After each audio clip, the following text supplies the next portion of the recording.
Hi friends, welcome to Souji's kitchen and my family వ్లాగ్స్లో ఈరోజు ఇంకొక వ్లాగ్తో మీ ముందుకు వచ్చేసాం. ఫైనల్గా ఢిల్లీ నుంచి విశాఖపట్నం రావడానికి 2 days జర్నీలో ఏపీ ఎక్స్ప్రెస్కి అయితే వచ్చేసాము. ఇంకా ఫైనల్గా ఎర్లీ మార్నింగ్ 4-5 కల్లా వచ్చేసింది అనమాట. ఎప్పుడు కూడా ఈ ట్రైన్ అనేది లేట్ అవుతూ ఉంటుంది, కానీ ఈ రోజైతే కరెక్ట్ టైంకి విశాఖపట్నంలో దించడానికైతే ఇదైపోయింది. నిన్న నైట్ అయితే 1/2 అవర్ లేట్గా వచ్చినా కూడా ఈ 2 days జర్నీలో కవర్ చేసేసారు. ఇంకా ఫైనల్గా విశాఖపట్నం వచ్చిన తర్వాత మేమైతే దిగేసిన తర్వాత కూలీకి అయితే బ్యాగ్స్ అయితే ఇచ్చేసామన్నమాట. ఎందుకంటే మేము ఇక్కడ నుంచి మా విలేజ్ వెళ్ళాలంటే పూరి, తిరుపతి కానీ గుంటూరు కానీ ఉంటాయి. సో అవైతే మేము టికెట్స్ నార్మల్ జనరల్ టికెట్ తీసుకొని అవైతే ఎక్కేస్తూ ఉంటాం ఎప్పుడు కూడాను. మాకు ఇక్కడ నుంచి మళ్ళీ మా ఇంటికి వెళ్ళాలంటే 2 hours జర్నీ చేయాలి.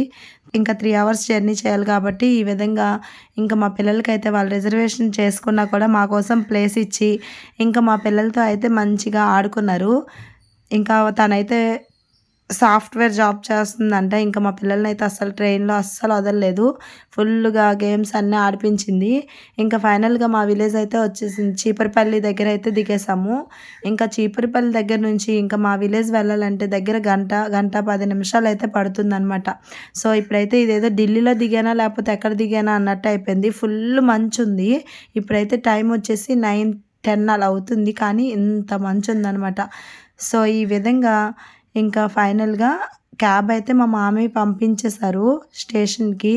ఇంకా స్టేషన్‌కి పంపించిన తర్వాత క్యాబ్‌లో ఇంకా మా మామయ్య వాళ్ళ కొడుకులు పెళ్ళిళ్ళు ఉన్నాయని చెప్పి వాళ్ళ ఫ్రెండ్స్ కూడా మా క్యాబ్ కోసమే వచ్చారు.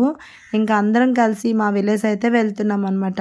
సో ఇంకా మా విలేజ్ వచ్చిన తర్వాత మా మామయ్య వాళ్ళ వాళ్ళిద్దరిని దించడానికైతే వెళ్ళాను.